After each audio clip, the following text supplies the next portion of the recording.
শ্রীমদ আমরা যেটা আস্বাদন করেছিলাম,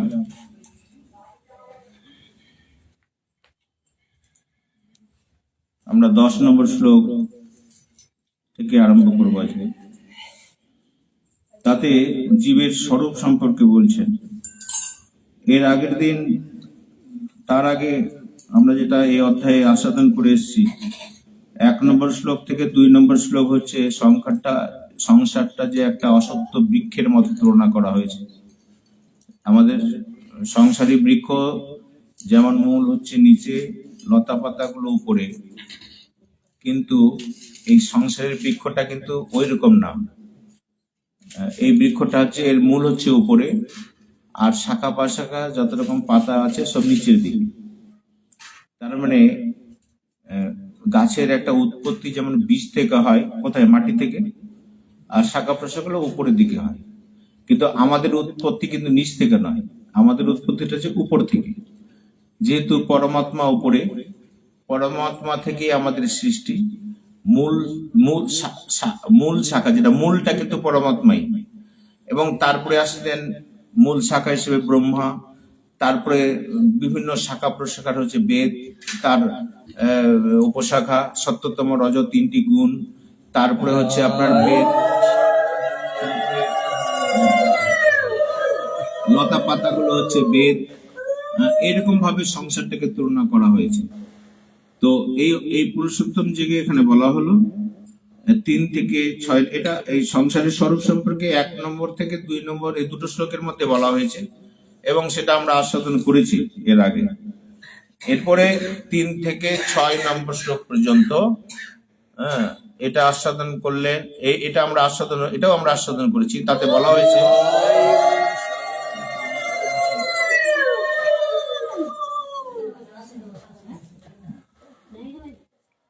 হয়েছে যে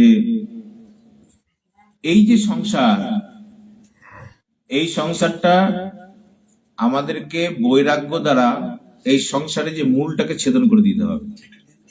যদি ছেদন না করা যায়, তাহলে এই সংসারটা আমাদের কোনোদিনই জন্মে এই সংসার আমাদের ছাড়া হবে না। সেই জন্য একে অস্ত্র দ্বারা, কুড়োল দিয়ে, করাত দিয়ে এটাকে মূলটা ছেদন করতে হবে। তো এখানে কুড়োল বা করাতের বলা হলো কাকে না, বৈরাগ্যটাকে বলা হচ্ছে কুড়োল বা করাত। মানে সংসারের প্রতি যদি বৈরাগ্য হয়, তাহলে কিন্তু সংসারটা ছেদন হবে, না হলে কিন্তু সংসারটা ছেদন হবে না। এই সংসারটা ছেদন করার উদ্দেশ্য, কথাটার মানেই হলো তাই যে বৈরাগ্য রূপ অস্ত্রের দ্বারা সংসারের মূলটাকে ছেদন করে দেওয়া।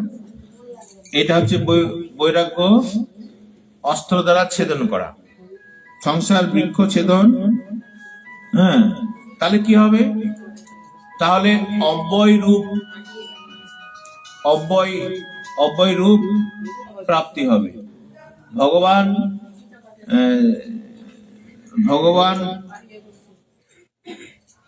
ভগবত পদ আমরা প্রাপ্তি হব, ভগবানের ধাম আমরা প্রাপ্তি হব। নহলে কিন্তু কি প্রাপ্ত হব? সংসারই প্রাপ্ত হব।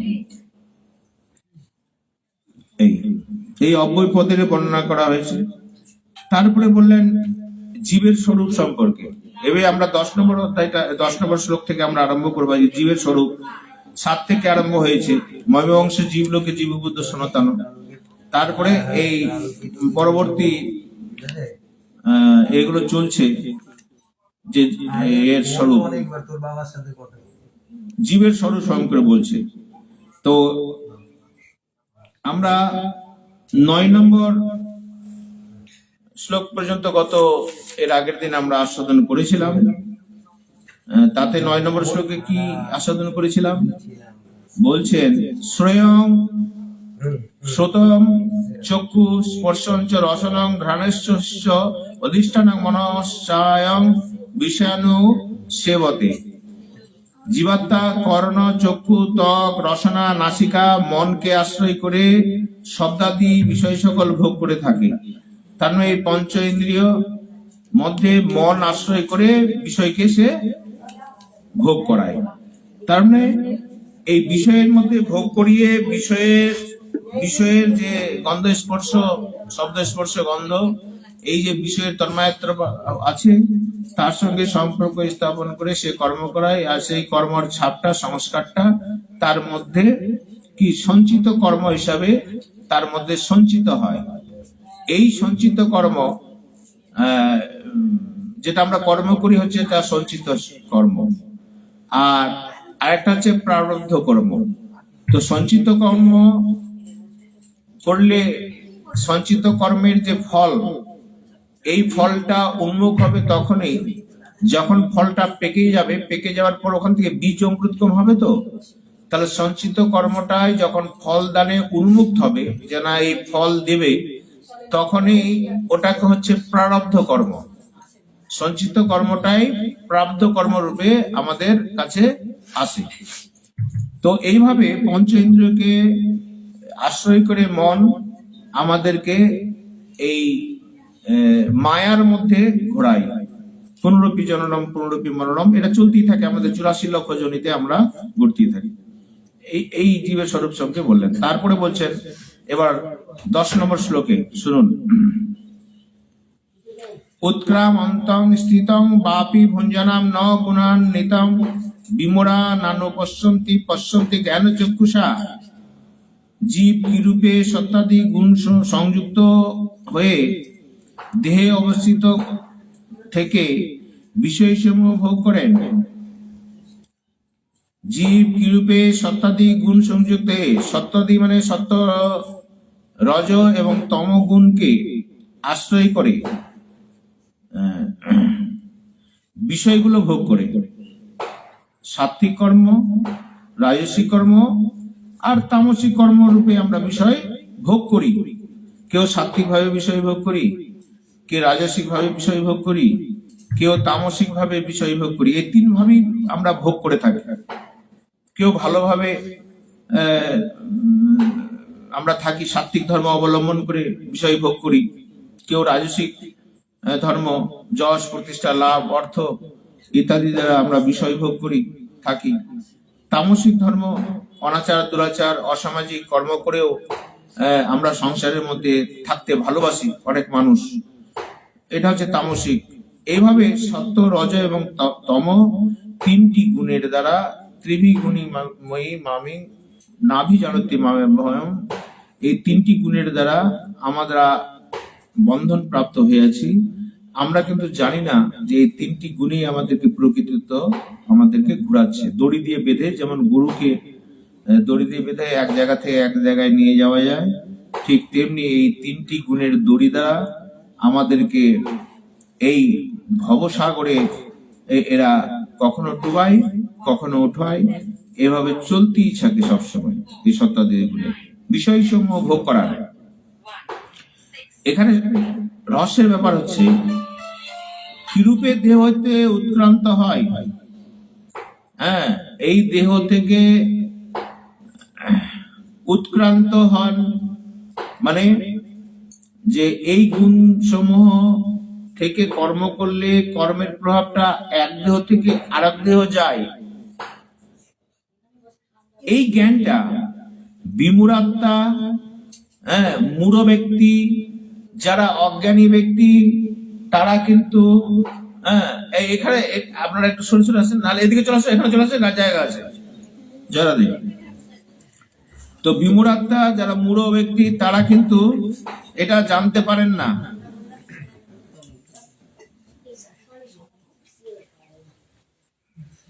অজ্ঞ ব্যক্তিগণ দেখতে পান না, কিন্তু জ্ঞানীগণ জ্ঞান নেত্রে দর্শন করে থাকেন। আমরা যারা সংসারের মধ্যে রয়েছি, তাদের মধ্যে যারা তত্ত্বজ্ঞানী, যারা সাধুগুরু বৈষ্ণব এবং শাস্ত্রীয় অধ্যয়ন করেছেন, এরকম তত্ত্বজ্ঞানী সাধুগুরু বৈষ্ণব, আর যারা এর সঙ্গে সাধু সঙ্গের সঙ্গে ধারে কাছে থাকে না, আর শাস্ত্রাদির কথা তো অনেক দূরে থাকলো, তাদের সংস্পর্শে থাকে না, তাদেরকে অজ্ঞানী বলা হয়েছে। মানে এই জ্ঞানের থেকে অনেক দূরে এরা রয়েছে, এরকম মানুষ। তো এরা কিন্তু বুঝতে পারে না, এদের মস্তিষ্কে কখন ঢোকে না। এদেরকে যদি ভালো উপদেশও দেন, উপদেশটা গ্রহণ করতে চাইবে না চট করে, কারণ এর সংস্পর্শেই তারা আসেনি কখনো কারো। এই জন্য বলছেন সাধু সঙ্গ করা অত্যন্ত প্রয়োজন।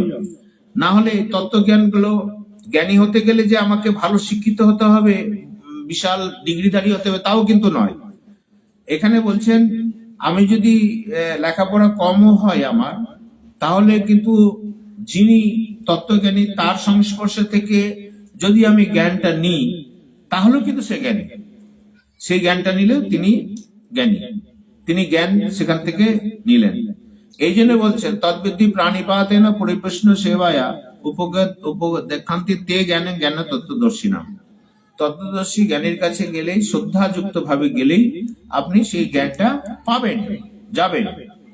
তাহলে এই যারা অজ্ঞ লোক, যারা তার সংস্পর্শে আসতে পারেনি, এই জ্ঞানীর সংস্পর্শে আসতে পারেনি, তারা কিন্তু এই যে রহস্য, এই রহস্যটা তারা জানতে পারে না।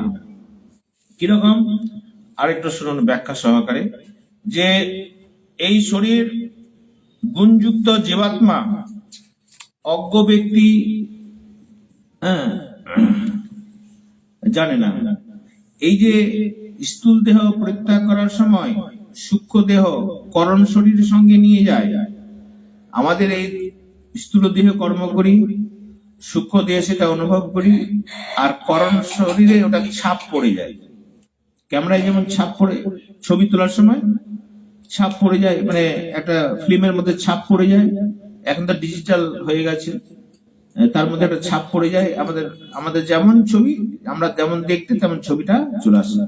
ঠিক তেমনি এই করণ শরীরে আমরা যে কর্মগুলো করি, সেই ছাপটা স্থিতং বা এই স্থিত হয়ে যায়, ওখানে ছাপ পড়ে যায়। সেই ছাপটা করণ শরীর, মানে সূক্ষ্ম শরীর থেকে আরো সূক্ষ্ম যে শরীরটা, মন বুদ্ধি অহংকার, এটা কিন্তু সঙ্গে নিয়ে যায়। ক্যামেরাতে যেমন বস্তু প্রতিবিম্ব পড়ে, ঠিক তেমনি চিত্র অঙ্কিত হয়। সেই রূপ মৃত্যুর সময় চিত্তে যে ভাবের চিন্তা উদিত হয়, তারই অনুরূপ সূক্ষ্ম দেহ তৈরি হয়। যে ভাব নিয়ে মৃত্যুর সময় আপনার মৃত্যু হবে, সেই ভাবেই আপনার সূক্ষ্ম দেহটি তৈরি হবে। আর ওই ভাবের উপযোগী দেহতে আপনার প্রাণটা, ওই আত্মাটা যাবে। ক্যামেরাতে প্রতিফলিত প্রতিবিম্ব অনুযায়ী চিত্রটি প্রস্তুত হতে যেমন সময় লাগে, তেমনি অন্তিমকালীন চিন্তা অনুযায়ী ভাবি স্থির সৃষ্টি হতে শরীর অনুসারে কম বেশি সময় লাগে। সঙ্গে সঙ্গে যে শরীর পায় তা নয়, এই জন্য কিছু গ্যাপ থাকে, তারপরে সেই শরীরটা পায়। অনেকে যে কর্ম করেছে তার মধ্যে প্রেতাত্মা হয়ে যায়, তারও আরো সময় হয়। যারা আরো ভালো লোক, সাত্বিক লোক, তাদের একটু কম সময় লাগে, কম সময়ের মধ্যে ভালো শরীর তারা পায়, ইত্যাদি এরকম বিধান সব রয়েছে। মানুষ যখন বিষয় উপভোগ করে, তখন সে নিজের অত্যন্ত তৎপর হয়ে তা করে। আমরা যখন বিষয় ভোগ করি, খুব আগ্রহ সহকারে আমরা কর্মগুলো করি। বিষয় মানুষ শব্দ স্পর্শ রূপ রস গন্ধ প্রতিটি বিষয়ে খুবই সজাগ। আমি বিষয় ভোগ করার সময় কোনটা আমি নেব, কোনটা আমি নেব না, এরকম খুব সজাগ থাকি আমরা। শব্দই বলুন, কোনটা গান শুনবো, কোনটা শুনবো না। সজাগ বলতে এখানে ভালো জিনিসও সে আসতে পারে, মন্দ জিনিসও আসতে পারে। ভালো ঠাকুরের কেউ নাম শুনছে, কেউ আবার অন্য ধরনের গান শুনছে। ঠিক তেমনি স্পর্শের ক্ষেত্রে ঠাকুরের সঙ্গে সেবা করা, তুলসী স্পর্শ করা, তার চরণ তুলসী স্পর্শ করা, আবার অন্য জায়গায় যাওয়া ইত্যাদি। রূপ তেমনি ঠাকুরের রূপ, তার গুণ, তার ভক্তদের রূপ গুণ লীলা, ঠাকুরের রূপ গুণ লীলা এগুলো অনুভব করা। আবার প্রাকৃত জগতের রূপ গুণ লীলা কেউ নিতে পারে এইভাবে। রস ঠিক তেমনি, সাত্বিক কেহ রস নিতে পারে, আবার অসাত্বিক রস নিতে পারে।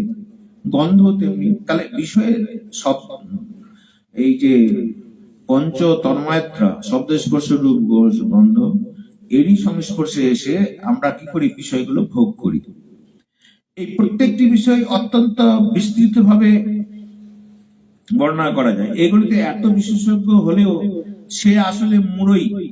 আমরা যদি মানে এত ভাবে চিন্তা করে আমরা সমস্ত সংসারের মধ্যে কর্ম করি, করলেও কিন্তু আমরা অজ্ঞানী প্রকৃত কোন শব্দ নেওয়া উচিত, প্রকৃত কোন স্পর্শ নেওয়া উচিত, প্রকৃত কোন রূপ নেওয়া উচিত, প্রকৃত কোন রসটা আমি নেব, কোন গন্ধটা আমরা আমরা আমরা কিন্তু জানি না। জানি না, তাহলে প্রকৃত আমরা অজ্ঞানী। কারণ বিষয়ের প্রতি তার যে আসক্তি কোন প্রকৃত কাজে লাগে না, বরং মৃত্যুর পর এগুলিতে নরকগামী করে তার নিম্নজনিত জন্মগ্রহণ করার কারণ হয়, এটা সে জানতে পারে না। এই জন্য তাকে বলা হয় অজ্ঞানী। পরমাত্মা, জীবাত্মা এবং জগৎ, এই তো তিনটা বিষয় রয়েছে, বেশি বিষয় নাই। ভগবান, জীবাত্মা আর এই জগৎ, শরীর শরীর আর এই জগৎ। শরীরটা হচ্ছে এই জগতের সঙ্গে সম্পর্কিত। তাহলে এই তিনটা বিষয়, এই তিনটি বিষয়ে শাস্ত্র দার্শনিকের মধ্যে নানা মতভেদ আছে, অনেক রকম চিন্তা ভাবনা আছে, অনেক রকম মতভেদ রয়েছে, ইত্যাদি ইত্যাদি। আমরা যে মতবাদের মধ্যে আমরা চলেছি, আমরা সাধুগুরু বৈষ্ণবের সংস্পর্শে এসে যে মতবাদ, ওইদিকে আরো ইয়েগুলো দাও বসার জন্য। তো আমরা আমাদের মধ্যে যে মতভেদ গুলো রয়েছে, যে দার্শনিক মত, বিশিষ্টবাদ, হ্যাঁ, বিশিষ্টবাদ, তারপরে হচ্ছে অচিন্ত। আমরা যে মতবাদের মধ্যে রয়েছি, মহাপ্রভু যে মতবাদটা দিলেন, আমরা যার সংস্পর্শে আসতে পারলাম কোনো করুণাবশত, আমাদের ভাগ্যে যেটা হয়েছে, নিশ্চয়ই পূর্বজন্মে কোনো সংস্কার ছিল বলে আমরা এই মহাপ্রভুর যে মতবাদ, এই মতবাদের সংস্পর্শে আমরা আসতে পেরেছি। মহাপ্রভুর মতবাদটা হচ্ছে অচিন্ত ভেদাভেদ তত্ত্ব।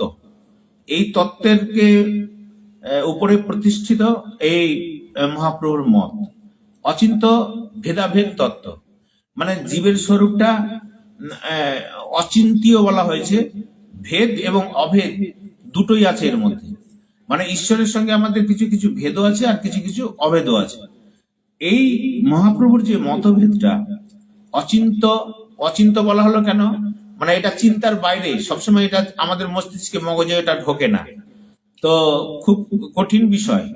এটা তখনই ঢুকবে যখন জড়তা ভাব, সংসারের প্রতি আসক্তি ভাব আমাদের যতক্ষণ পর্যন্ত ত্যাগ না হয়, যতক্ষণ পর্যন্ত সরে না যায়, ততক্ষণ পর্যন্ত ওই জায়গায় আমরা যেতে পারি না। সেই জন্য এটাকে বলছে অচিন্তি। আর যদি ওটা ভাবতে হয়ে যায়, খুব সহজেই কিন্তু সে জানতে পারবে, উপলব্ধি করতে পারবে, ইত্যাদি ইত্যাদি। তো মহাপ্রভুর করুণায় আমরা সেই মতবাদের মধ্যে আমরা সেটাকে নিয়ে অচিন্ত ভেদাভেদ তত্ত্বটাকে বলা হয়। দার্শনিকদের মধ্যে নানা রকম মতভেদ আছে, কিন্তু জীবাত্মা এবং জগতের সম্পর্কগুলি থেকে মহা দুঃখ পায়, পরমাত্মার সংস্পর্শে মহৎ সুখ লাভ করে, এতে সকল শাস্ত্র, সকল দার্শনিকেরই একমত। কিছু চলার ফেরে মতভেদ থাকতে পারে, এরা একরকম ভজন সাধন করে, ওরা একরকম ভজন সাধন করে, সে করুক, কারো কোনো নিন্দা করবেন না কারো কোনো ভজন সাধনে। বা আমরা এই সনাতন ধর্মে আমরা বলি যে কারো কোনো নিন্দা করি না, আমাদের পথটা আমরা বলি, এবং যার যেটা গ্রহণীয় সেটা গ্রহণ করেছি। মহাপ্রভু তো বলে দিয়েছেন, যার যে ভাব সেই সর্বোত্তম, ততষ্ঠা হইয়া বিচারিলে আছে তার উত্তম। যার যেটা ভাব, যে যেরকম সংস্কার, যে যেরকম ভাগ্যে, যার সংস্কারে যেরকম সাধুগুরু বৈষ্ণবরা পেয়েছে, যেরকম তত্ত্ব, সেরকম পাল্লাই পড়েছে, সেই মতটা অবলম্বন করেছে। কিন্তু যদি ততস্থ হয়ে তত্ত্বজ্ঞানী হয়ে যদি ভাবা যায়, তাহলে কিছু তারতম্য রয়েছে।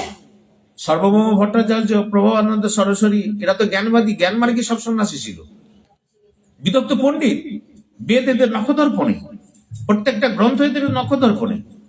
কিন্তু দেখুন, এত ব্রহ্মবাদী, নিরাকারবাদী ছিল এরা।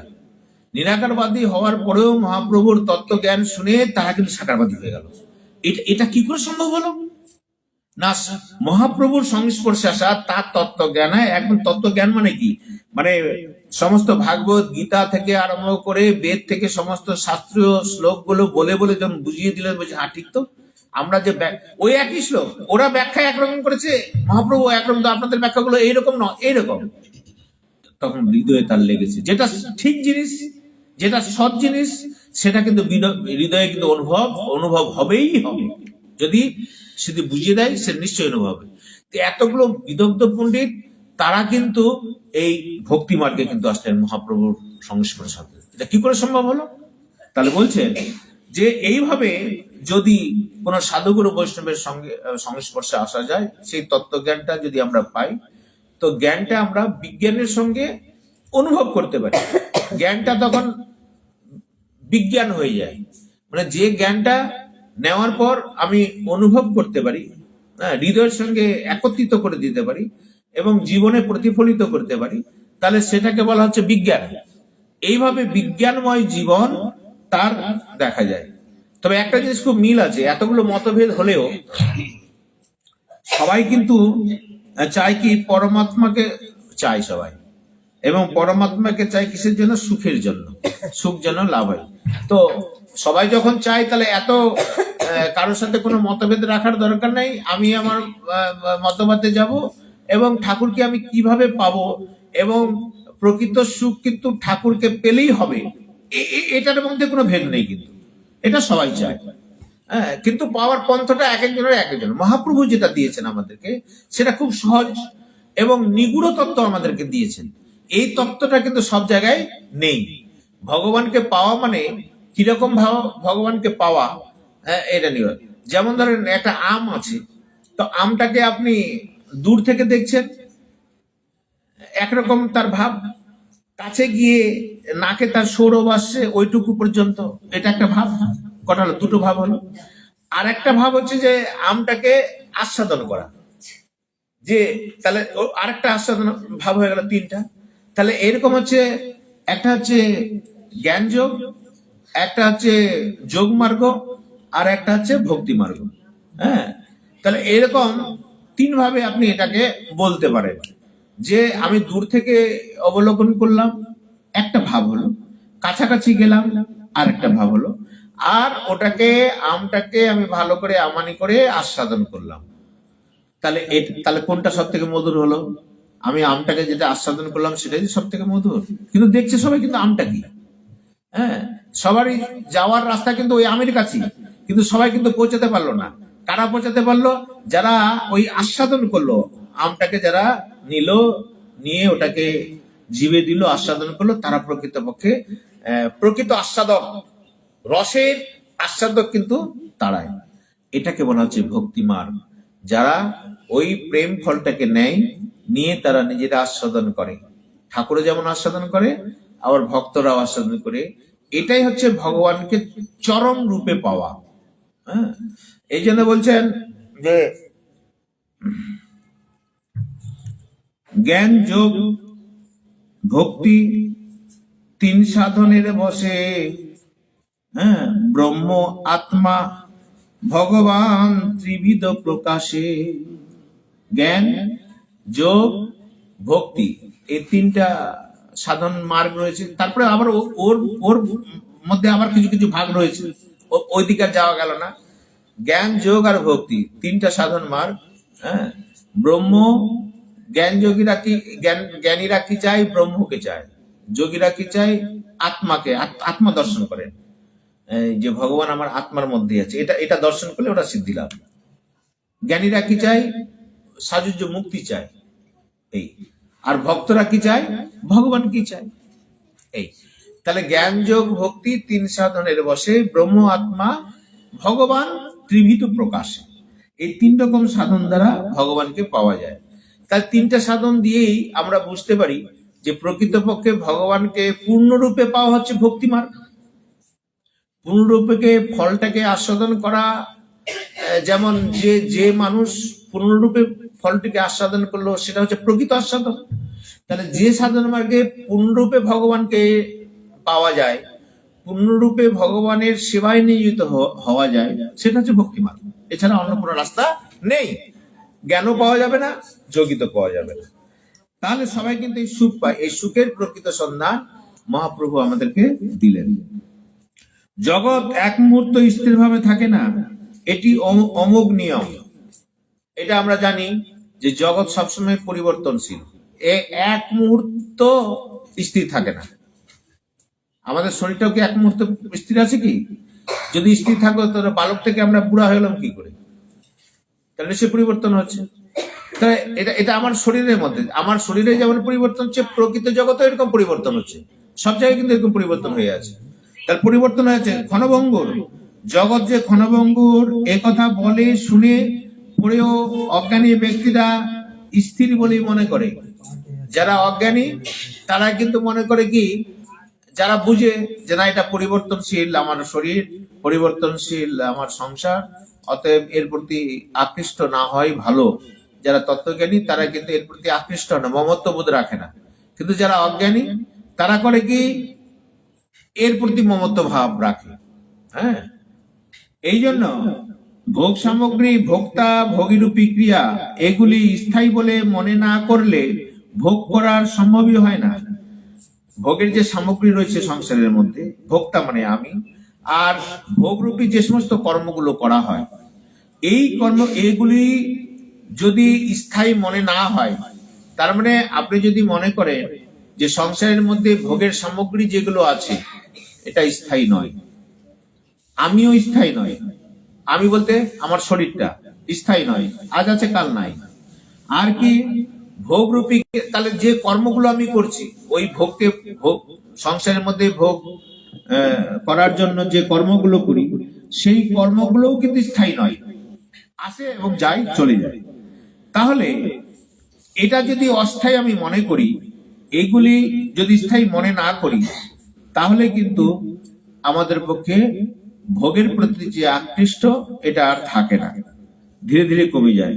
ভোগী মানুষেরা এমন বুদ্ধিভ্রংশ হয়ে পড়ে যে তারা এই ভোগের চেয়ে বেশি আর কিছু হতেই পারে না, এটি তার দৃঢ় বিশ্বাস করে মনে নেয়। যে ভোগের বিষয়টাতে এমন ভাবে লিপ্ত হয়ে যায় যে এর থেকে যে আনন্দের বস্তু হতে পারে সেটা কিন্তু অনেক কিছু মনেই করে না।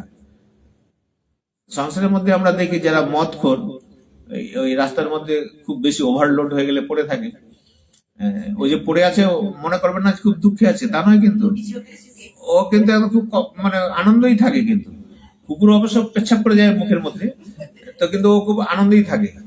যদি আনন্দ না থাকতো পরের দিন আবার ও কিন্তু আর মদ খেত না। আবার ওর এখানে আমি দীর্ঘদিন দেখি, এই 8 দিন 10 দিনের মধ্যে একটা লোক, এখানে চিনি না আমি, একটা লোক এখানে পড়ে থাকে রাস্তার মধ্যে, আরাম করে পড়ে আছে, কুকুর টুকুর পেছাপ পেছাপ যা করলো করে দিল। সকালবেলা উঠে ওর মা কাঁদতে কাঁদতে আসে আর ওকে আবার নিয়ে চলে যায়। হ্যাঁ, আমি ওর মা, আমরা বলি এখানে পাশে, আপনারা অনেকে চেনেন, তো ইয়ে কি করবো বেটা, আমার এই ছেলে এই অবস্থা। হ্যাঁ, তো এই অবস্থা। তাহলে ভোগের প্রিয়তা এতটাই প্রিয়তা যে দেখেন ও কিন্তু ওখান থেকে সরে আসতে পারছে না। হ্যাঁ, এতটা প্রিয় মনে হয়। এই ভোগী মানুষেরা এমনই বুদ্ধিভ্রংশ হয়ে পড়ে, তারা এই ভোগের চেয়ে বেশি আর কিছু হতেই পারে না। ওরা ওই যারা যারা যে নেশায় গ্রস্ত, সেই নেশাটা যারা করে না তাদেরকে দেখে মনে করে এরা অভাগা, আমি যে আনন্দ পাই এই আনন্দ তো এদের মধ্যে নাই, এরা কি করে আছে বেঁচে। এক বোতল মদ খাওয়া সন্ধ্যার সময় যে কত আরামের, আর গাঁজার টান দেওয়া, তার মধ্যে রাজা হয়ে থাকা, তার যে আনন্দ, সেটা তো ওই বুঝে। এরা কি কিছু বুঝে কি? এরা কিছু বুঝে না। তো ওরা মনে করে কি এর থেকে বেশি আর কিছু হবে না, এটা তার দৃঢ় নিশ্চয় হয়ে যায়। এইরূপ মানুষের জ্ঞান চক্ষু অন্ধই হয়ে থাকে। এরা মৃত্যু নিশ্চিত জেনেও ভোগ করার জন্য মৃত্যু লোকে বসবাস করেও সর্বদা বেঁচে থাকতে চায়। এরা এই ভোগকে চিরতর আরো গ্রহণ করার জন্য, ফলে কি হয়, তুই যখন ভোগই করবি তো তাহলে আবার সংসারে আয়, আবার তুই ভোগ কর, অসুবিধার কোনো কারণ নেই। এই তো ভোগের সংসারই রাখা হয়েছে ওই জন্য, এটা তো ভগবানের খেলা, যে যেরকম চাই ভগবান সেরকম তাকে আবার করে দেয়। তো ওই রকম ভাবে আবার তাকে কোনোরকম ওই রকম নির্জনিতে কোন রকম দিয়ে গেল যে ভোগ করবি তুই আর কর বেশি।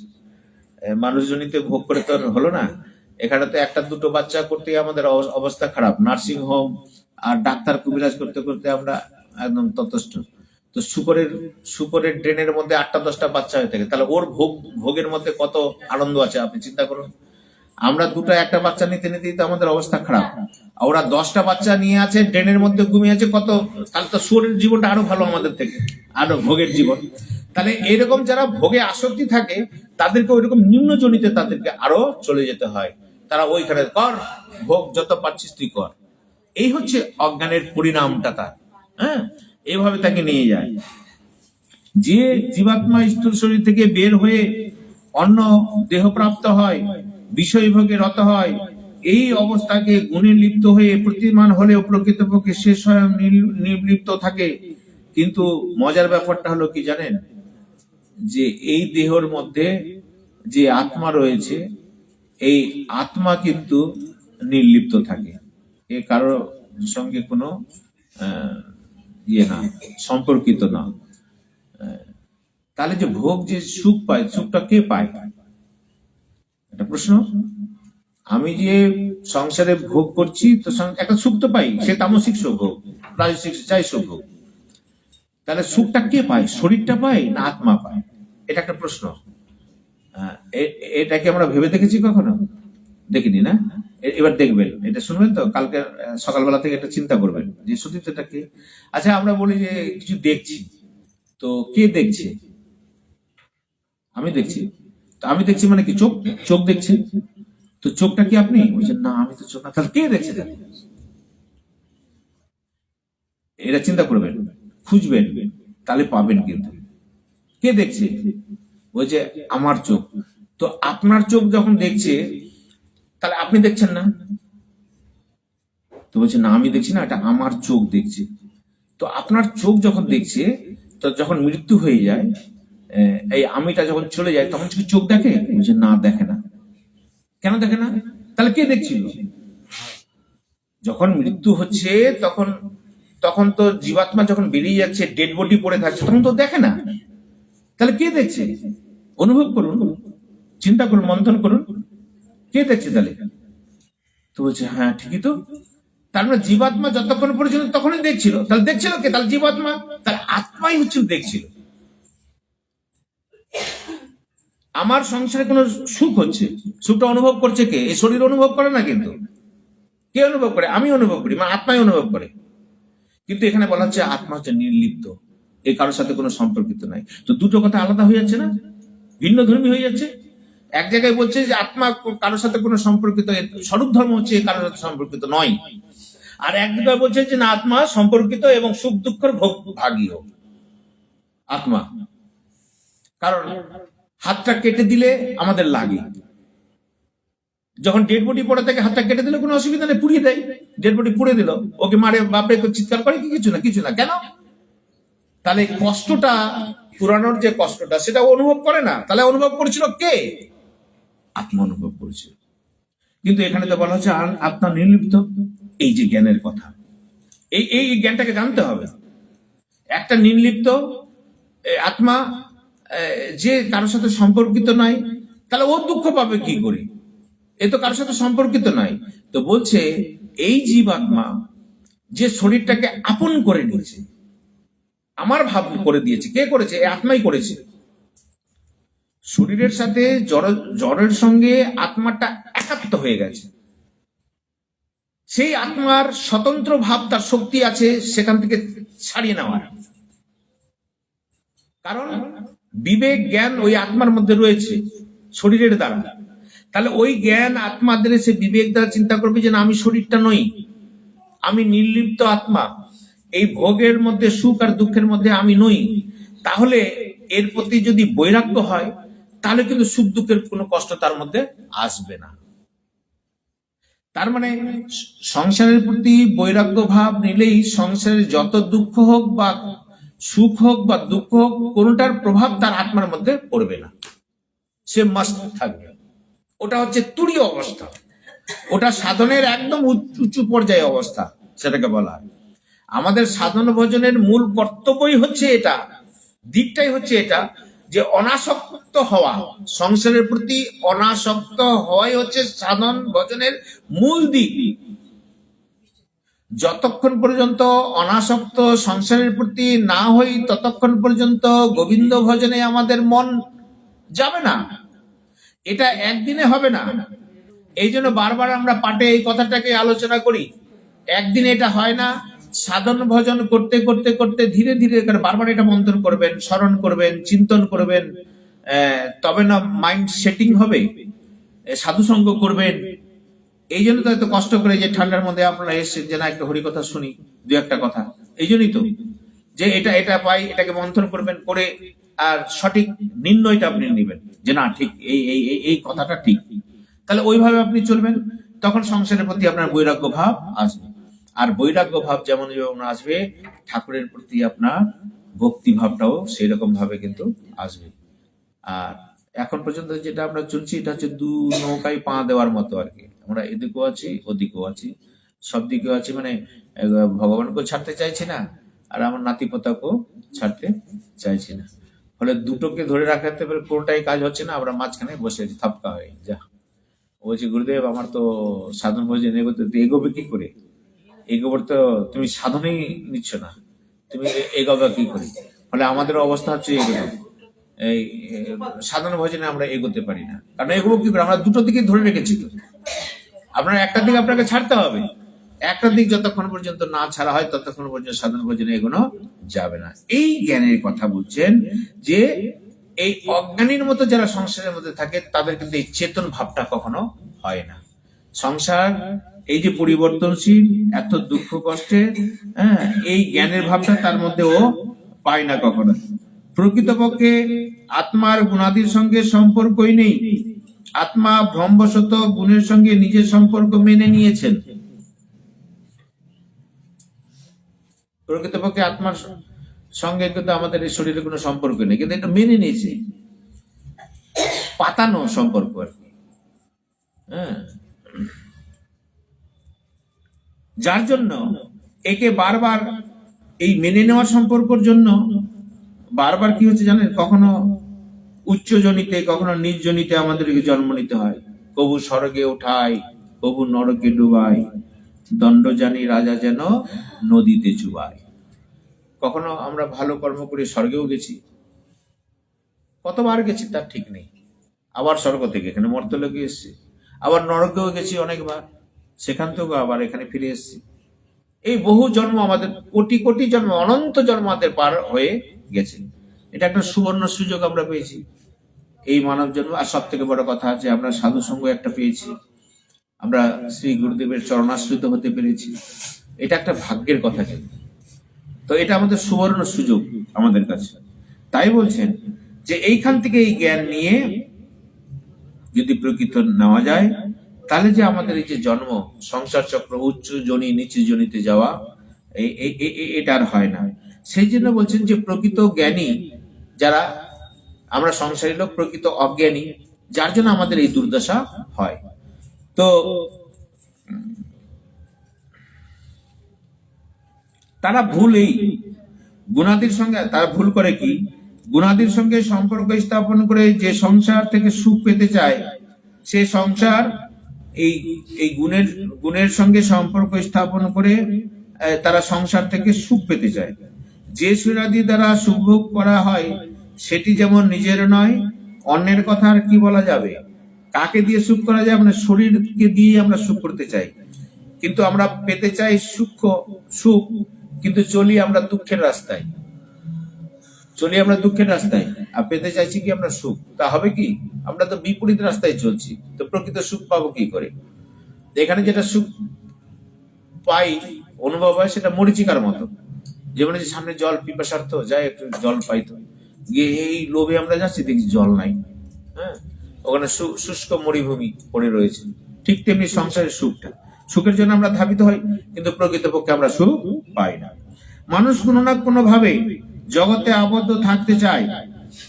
ধর্ম ব্যাখ্যাকারী ব্যক্তি শ্রোতাদের আপন বলে ভাবতে চায়, হ্যাঁ, আর কারো যদি নিজের ভাই বোন না থাকে তাহলেও সে ধর্ম ভাই ধর্ম বোন পাতিয়ে থাকতে চায়। কারো সন্তান না থাকলে সে অন্য ছেলেকে দত্তক নেয়। এইরূপ সুখের আশঙ্কা থেকে মানুষ নতুন নতুন সম্পর্ক স্থাপন করে, কিন্তু পরিবর্তন যে সুখের বদলে দুঃখেই পায়, এটা ও টেরই পায় না। কেউ তার ছেলে মেলে নেই, ও দত্তক একটা ছেলে নিল, সে কি সুখ পেল কি প্রকৃতপক্ষে? সে কিন্তু সুখ কোনোদিনই প্রকৃতপক্ষে পায় না। ফলে এরকম সুখের জন্য আমরা সব রকম পাতানো সম্পর্ক আমরা এখানে বিস্তার করি, কিন্তু প্রকৃত সুখ আমরা কখনোই পাই না। এইরূপ সুখের আকাঙ্ক্ষা থেকে মানুষ নতুন নতুন সম্পর্ক স্থাপন করে, কিন্তু পরিবর্তে কি পায়? দুঃখই। ভগবান সেই কথায় এখানে বলছেন যে জীব স্বরূপত গুণাতীত হয়েও দেশ কাল ব্যক্তি বস্তু সম্পর্ক স্থাপন করে তাতে আবদ্ধ হয়ে যায়। তাই মানুষ যতক্ষণ প্রকৃতি তার কার্য গুণাদির সঙ্গে বিন্দু মাত্র সম্পর্ক থাকে, ততক্ষণ তাকে বাধ্য হয়ে এই গুণাদির অধীনে কার্য করতে হয়। যতক্ষণ পর্যন্ত আপনার সম্পর্ক থাকবে ততক্ষণ পর্যন্ত বাধ্য হয়ে আপনি ছাগলকে যেমন দড়ি বেঁধে রাখে যে এখানে খা, তো ওইখানে ওই খুঁটিটা পুঁতে দিয়েছে, গোল করে চারদিকে ঘাসটি খায়, তো ওইরকম আপনাকে ওই খুঁটি পুঁতে দিবে, পুঁতে দেওয়ার পর ওই ঘাসটি আপনি খাবেন। এর থেকে আর আপনি বেরোতে পারবেন না। চেতন হয়ে গুণাদির অধীনে থাকা আর জড়ের অধীনতা স্বীকার করা, এটাকে বলা হয় ব্যভিচার দোষ। আমরা সামাজিক ভাবে বলি না এই লোকটা ব্যভিচারী আছে, সামাজিক নিয়ম কানুন মানে না। তাহলে ঈশ্বরের নিয়ম কানুন যেটা রয়েছে, এই জ্ঞান যদি কেউ শোনার পরেও না গ্রহণ করে, তাহলে এটাকে বলবো ব্যভিচারী। ব্যভিচারী মানে যে নিয়মটা শুনেছে জেনেছে তবু যদি না করে, তাহলে এটা ব্যভিচার হলো। তো ঠিক তেমনি আমাদের পরিণামটা হচ্ছে কি, ব্যভিচারী দোষে আমরা আক্রান্ত। প্রকৃতি গুণাদি থেকে সর্বতভাবে মুক্ত হলে যে স্বাধীনতার অনুভব হয়, সাধক যদি তা থেকেও রস গ্রহণ করেন তবে তাও ব্যভিচার। আরো কি হয় জানেন তো? সূক্ষ্ম দেহ অহংভাব থেকে যায়। এটা সংসারের প্রতি আসক্তি ত্যাগ হলো। ধরে নেন সাধন ভজন করতে করতে তারপরে একটা অহংকার ভাব থাকে যে আমি বড় সাধক। এই বড় কঠিন ব্যাপার। ব্রজগোপীরা উচ্চকোটির সাধিকা, বড় বড় মুনি ঋষি থেকে, তবুও কিন্তু রাসলীলায় তাদের মধ্যে একটা অভিমান এসছে যে আমাদেরকে ভগবান এত ভালোবাসে, তাহলে আমরা আমাদের মধ্যে নিশ্চয়ই কোনো সেরকম ভাব, মানে এই অভিমানটা তাদের এসছে। ওই উচ্চকোটিতে এসেছিল, চিন্তা করুন। আর আমরা কোথায়? তো বলছেন যে সাধন ভজনের ক্ষেত্রেও কিন্তু যদি আসক্তি ভাব তা হয়, তবুও কিন্তু আমাদের মধ্যে একটা অভিমান থাকে যে আমি ভজন সাধন করলাম, এই করে আমি এই ভাবটা তার মধ্যে অহংভাব থাকে। বলছি এই ভাবও যেন না থাকে। বহুত সূক্ষ্ম ব্যাপার, কিন্তু এই ভাবও যেন না থাকে। তবে সেটাও ব্যভিচার দোষ। রস গ্রহণ না করলে ব্যভিচার দোষ দূর হয়। তখন নিজ প্রেম সম্পদ ভগবানের প্রতি সতই প্রিয়বোধ জাগরিত হয়। যদি এরকম অহংভাব ত্যাগ করে দেওয়া যায়, নিজের সূক্ষ্ম অহংভাব, তাহলে কিন্তু বিশুদ্ধ প্রেম ভাব ভগবানের প্রতি হবে। তারপরে প্রিয় ভাব জাগরিত হয়, প্রিয়তা। সংসারটা কিরকম প্রিয় লাগে আমাদের? ছেলে মেয়ে ধন সম্পদ।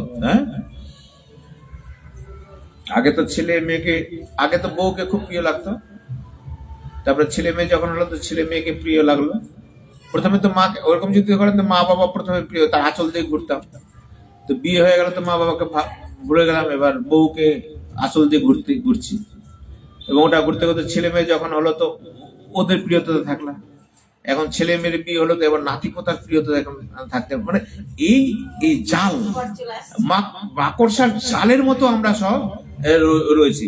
এই প্রিয় ভাব চলতেই থাকে আমাদের। ভগবানের এই ব্যভিচার দোষটা যদি দূর হয়ে যায়, তাহলে যে প্রিয় ভাবটা আপনি সংসারের মধ্যে করতে চান, আত্মত্ব ভাব, ভগবানের প্রতি সেই ভাবটা আপনার জাগৃত হবে যে না, জগন্নাথ তুমি আমার, রাধা মাধব আমার, নিতাই গৌর একমাত্র আমারই, এছাড়া অন্য কারো নেই, আমি তার, সে আমার। এই ভাব তার জাগ্রত, প্রিয়তা ভাব। তখন ক্ষণিকের বিরহে সে থাকতে পারে না, তখন নাম নিলেই তার চোখ দিয়ে জল আসে। এই যতক্ষণ পর্যন্ত এই জল না আসে, ততক্ষণ পরে বুঝতে হবে যে আমাদের অপরাধ কিন্তু এই শরীরের মধ্যে রয়েছে এখনো পর্যন্ত। তো বলছেন এই প্রিয়তা ভাব জাগৃত হবে তখনই, তখন শুধু ক্রমবর্ধমান প্রেমই থাকে। জীবের অন্তিম লক্ষণ হলো এই প্রেম লাভ করা। আমরা প্রেম প্রেম বলি, ভক্তি ভক্তি বলি, তো এত সহজ নয়, বহু রাস্তা কিন্তু বাকি এখনো। হ্যাঁ, বহু রাস্তা পেরোতে হবে। অতএব খুব সাবধান। ওই জন্য বলছে সাধু সাবধান। আপনি যখন চলা আরম্ভ করেছেন, এই চলাটা কিন্তু বহুদূর যেতে হবে আপনাকে। অতএব খুব সাবধানে চলুন। বৈষ্ণব অপরাধ, নাম অপরাধ যেন না হয়। নিরপরাধে নাম নিয়ে চলুন। এই নামেই কিন্তু আপনাকে নিয়ে যাবে, হাত ধরে নিয়ে যাবে ধীরে ধীরে ধীরে ধীরে ধীরে ধীরে। একদিনে হবে না, ধীরে ধীরে আপনাকে নিয়ে যাবে। হ্যাঁ, ক্রমবর্ধমান প্রেমী জীবের অন্তিম আমাদের যে লক্ষ্য কি, প্রেম লাভ। আমাদের তো এটাই লক্ষ্য। ভক্তি করছি কিসের জন্য? প্রেম। কার প্রতি? ঠাকুরের প্রতি। এটাই আমাদের সাধ্য বস্তু, প্রেম। প্রেমের আবার ভাগ আছে। রায় রামনাথ সংবাদে বললেন প্রেমেরই ভাগ। রায় রামনাথ বলছে প্রেম অনেক রকম হতে পারে। দাস্য প্রেম হতে পারে, সাক্ষ্য প্রেম হতে পারে, তাই না? বাৎসল্য প্রেম হতে পারে, আবার মধু প্রেম হতে পারে। তা প্রেমের কতগুলো ভাগ হলো। মহাপ্রভু ওই হাত ধরে ধরে আমাদেরকে নিয়ে গেলেন কি, ওই মধুর ভাবে। এটা উত্তম। যেমন এই দুধের মধ্যে যদি কর্পূর মিশানো যায়, হ্যাঁ, একটু মধু মিশানো যায়, তাহলে ওটা আরো কত মধুর থেকে মধুর। কেশর মিশানো যায়, কত মধুর হয়ে যায়। ঠিক তেমনি ওই দাস্য, সাক্ষ্য, বাৎসল্য, মধুর রসে সমস্ত কিছু তার সমাহার আছে। সেটা উত্তম প্রেমের জায়গা তিনি বললেন। এবার ওখানে কেউ বলছে যে এটাও হলো না। মহাপ্রভু বললেন যে হ্যাঁ, এ হয়। রায় রামানন্দ তুমি আগে কহো, আগে বলো। তখনই বললেন রাধা প্রেম সাধ্য বস্তু সার। কার প্রেম? মানে ওই রাধা প্রেমটা হচ্ছে আমাদের সাধ্য বস্তু। তাহলে রাধা প্রেম যদি সাধ্য বস্তু হয়, তো রাধা প্রেম যারা করেছেন তাদের সান্নিধ্যে যদি যাও, ও আনুগত্যে যদি আমরা ভজনটা করি, তাহলে রাধা প্রেম পাবো। তার মানে রাধাকে যারা অধিক স্নেহা, যারা রাধাকে প্রেম ভালোবাসা সব থেকে বেশি, কে? তার সখীরা। কোন সখীরা? অধিক স্নেহা সখী যারা, ওই সখীরা তখন কি করে? রাধা চলে আসেন, এদিকে জায়গা আছে। অধিক স্নেহা সখীগণ কি করে? রাধাকে ভালোবাসে। তা অধিক স্নেহা কারা? মঞ্জুরি স্বরূপ, মঞ্জুরি সখীগণ। মহাপ্রভু এই মঞ্জুরি স্বরূপের সন্ধান দিলেন। হ্যাঁ, এই মঞ্জুরি স্বরূপের কাছে গিয়ে যদি করজোড়ে নিবেদন করা যায়, তাদের আনুগত্যে যদি ভজন করা যায়, তাহলেই ওই প্রেম পাওয়া যায়। রাধা প্রেম সর্বসাধ্যসার।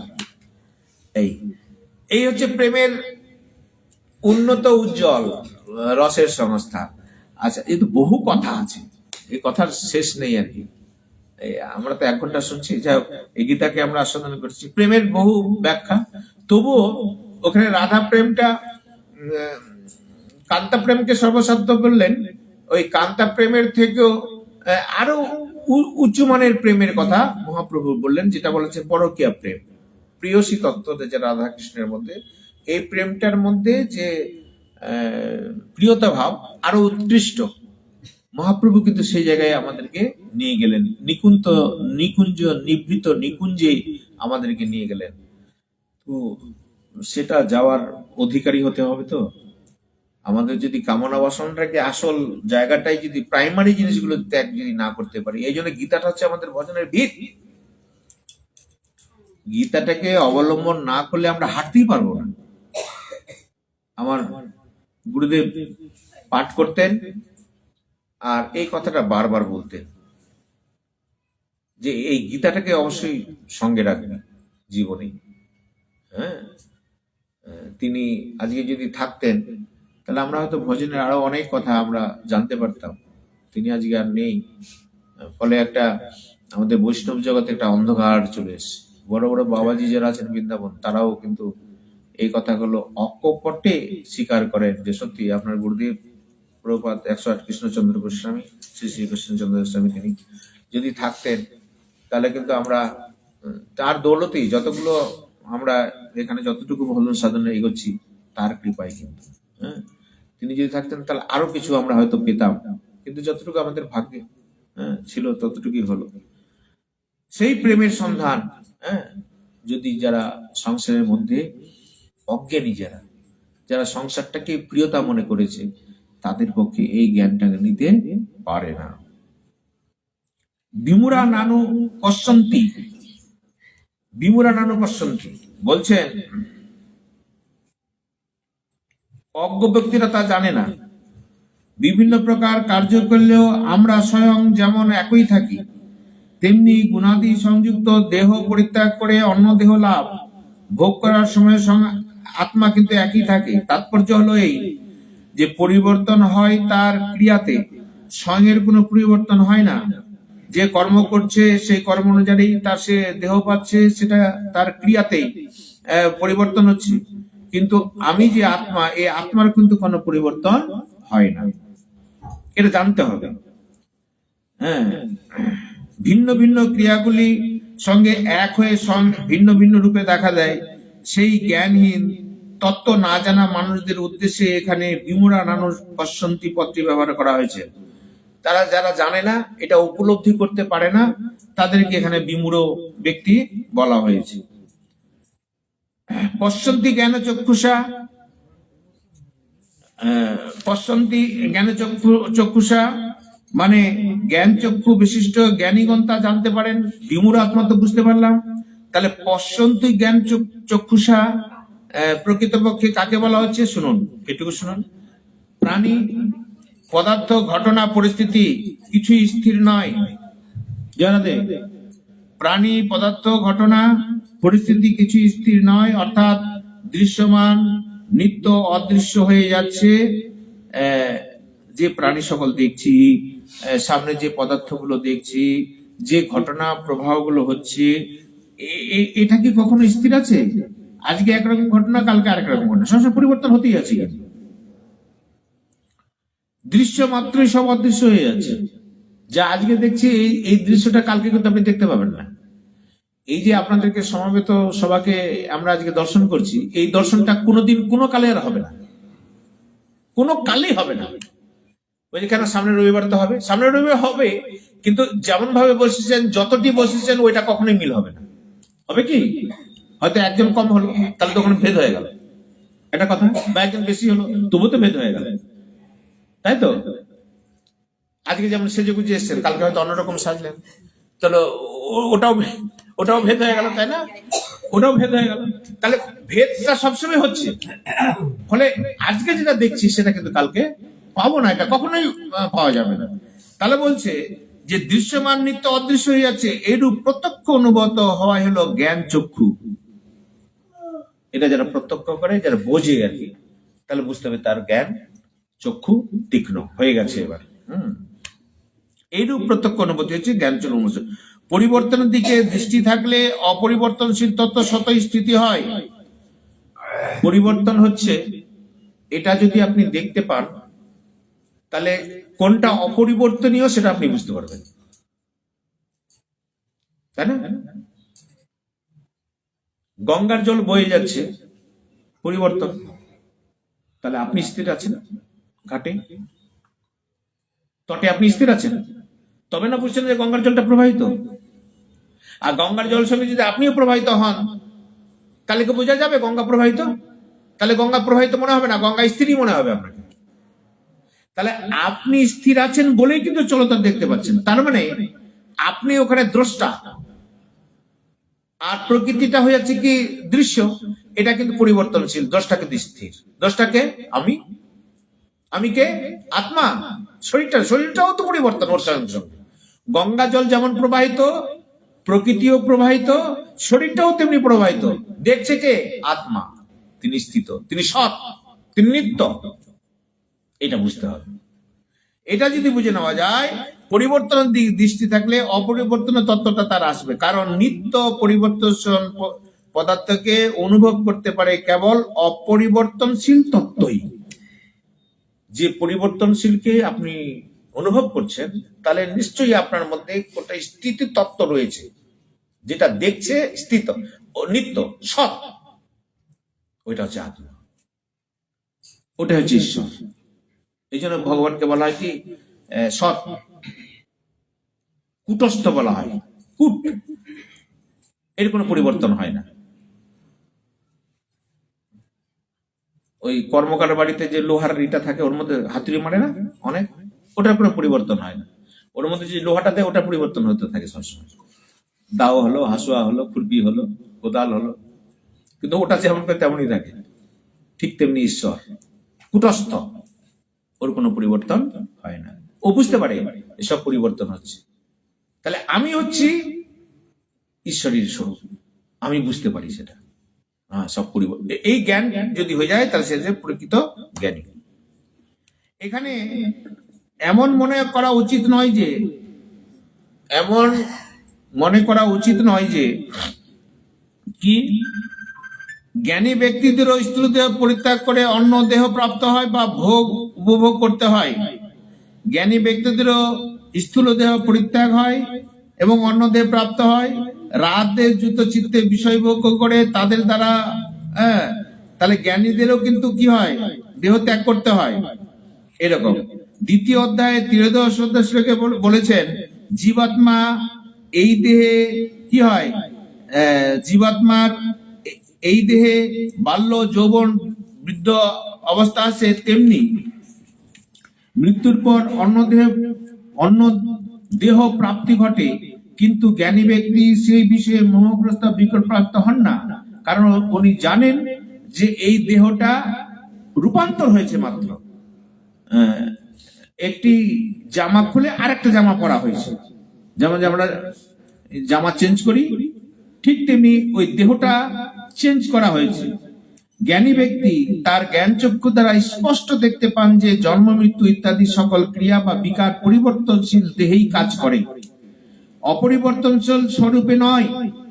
স্বরূপ এই সময় বিকার হতে সর্বদা সর্বতভাবে নির্লিপ্ত থাকে।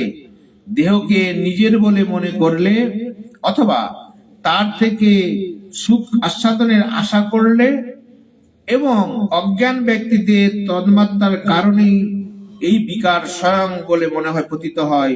মোহগ্রস্ত মানুষ আত্মাকে গুণাদি যুক্ত বলে দেখে তাকে। জ্ঞান চক্ষু সম্পূর্ণ ব্যক্তিগণ আত্মা গুণরহিত বাস্তবিক রূপে দেখে থাকেন। তারা প্রকৃত জ্ঞানী, তারা দেখেন আত্মা হচ্ছে গুণরহিত। আত্মাকে কখনো গুণ দ্বারা আবিষ্ট করতে পারে না, গুণ দ্বারা আবিষ্ট করতে পারে না। আত্মা হচ্ছেন কি গুণরহিত।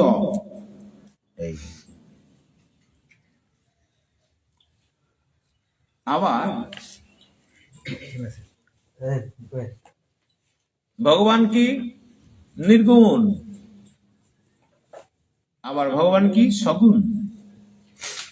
দেখেন তো, মানে সবসময় বিপরীত একটা কথা বলা হচ্ছে। তিনি নির্গুণ, আবার তিনি সগুণ।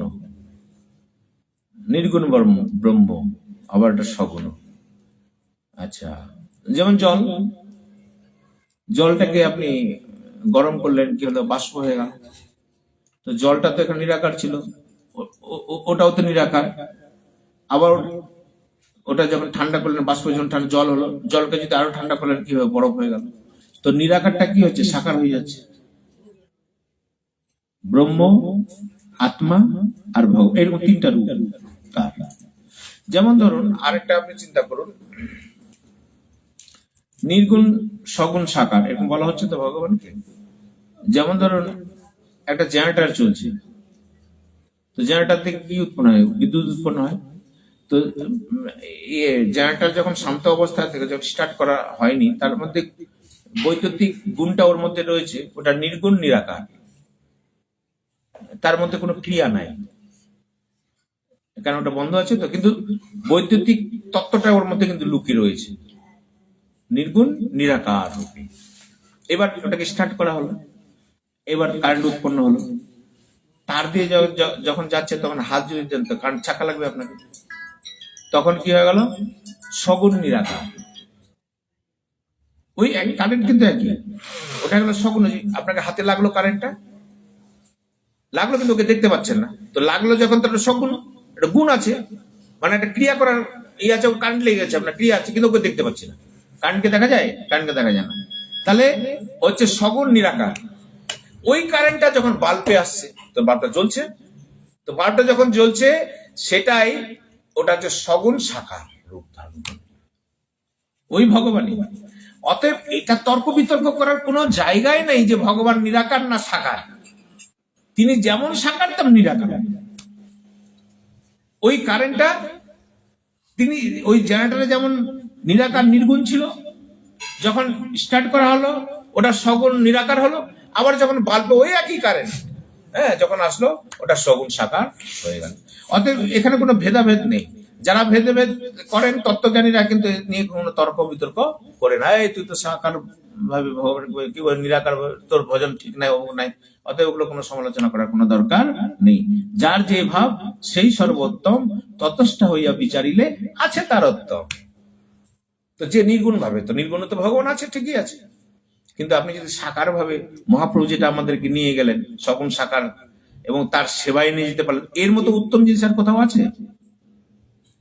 ভজন পদ্ধতি এইভাবে নিয়ে গেলেন। এই জন্য এই গীতাটাকে বলছেন কি একদম বেশ ভজনের এই জ্ঞান। কারণ দেখুন, অর্জুন যেমন মোহগ্রস্ত ছিল সংসারের মধ্যে, তিনি যখন বলছিলেন যে না আমি এই যুদ্ধ করব না, এই গুরুদেবকে মারবো, আমার পাপ লাগবে, এই হবে হ্যান হবে, ভিক্ষা অন্ন করবো, অমুক করবো ধমুক করবো, কত রকম ডায়লগ বললো অর্জুন। তো ভগবান বলছে এগুলো নাটকের কথা তোমার বলে লাভ নাই, কারণ এই যুদ্ধ তো আমিও চাইনি, কিন্তু যুদ্ধ এসে গেছে। আমি তো শান্তিদূত রূপে গেছিলাম, আর তুমি তো যুদ্ধ চেয়েছো। তুমি যখন দেখলা শান্তিদূত হয়ে যখন আমাকে এক সূচে অগ্নের জমিও যদি দিতে চাইলো না, তখন তো যুদ্ধটা করতেই হলো। আর তুমি আমার কাছে সেনা চাইতে গেছিলে কিছু, যুদ্ধ যখন করবাই না, তো তুমি আর দুজনেই তো আমার কাছে গেছিলা তার কাছে, তুমি আমাকে সাহায্য করো, যুদ্ধ হবে। তো তুমি আমার বসেছিলে চরণের কাছে, আর দুজন বসেছিলে মাথার কাছে। তো আমি ঘুম থেকে উঠে তোমাকেই দেখলাম, তো তোমার মুখ দিয়ে আগে শুনলাম যে তুমি কি চাও। তো তুমি উত্তম রূপে তুমি আমাকেই চাইলে, তো আমি তোমার সারথি একদম। আর দুর্যোধন 9 লক্ষ অক্ষয়ণী সৈন্য চেয়েছিল, তো সৈন্য নিয়ে ঘুরলো। তো দুর্যোধন মনে মনে তখন ভাবছিল যে অর্জুন এত বোকা যে খালি কৃষ্ণকে নিয়ে কি করবে, ঘন্টা বাজাবে, আর আমি দেখো অক্ষয়ণের সেনা নিলাম, এটা তো যুদ্ধ করবে। দুজন তো বুঝতে পারছে অজ্ঞানী। তো এই যে গীতায় বলছে এরা যারা মোহগ্রস্ত তারা অজ্ঞানী, মানে এরা বুঝতে পারে না। এই যুদ্ধক্ষেত্রে গিয়ে যে মোহটা উপস্থিত হলো, এই কুরুক্ষেত্রের যুদ্ধটা আমাদের সংসারেও কিন্তু আমরা প্রতিনিয়ত যুদ্ধ করেই চলেছি, এবং মোহগ্রস্ত যুদ্ধটাই চলেছে, মোহগ্রস্ত আমরা। অর্জুন যেমন মোহ থেকে বেরিয়ে আসলেন, গীতার উপস্থিতরা আমরাও কিন্তু এই সংসারের মোহ থেকে, পঙ্ক থেকে, এই কাঁটা থেকে কিন্তু আমরাও বেরিয়ে আসতে পারবো। কিসের দ্বারা? না এই সংসারের প্রতি বৈরাগ্য দ্বারা। তার মধ্যে একটা বৈরাগ্য ভাব, যে তুমি স্বরূপত তুমি অর্জুন নও, তোমার দেহ নও, তুমি আত্মা। আর তুমি যাদেরকে বলছো মারবা, মরবে কি? ও আত্মা তো অমর, অজয়, অজ, তুমি মারবা কিসে? তোমার এটা মোহ, এটা ভুল, অজ্ঞানীর মতো কথা।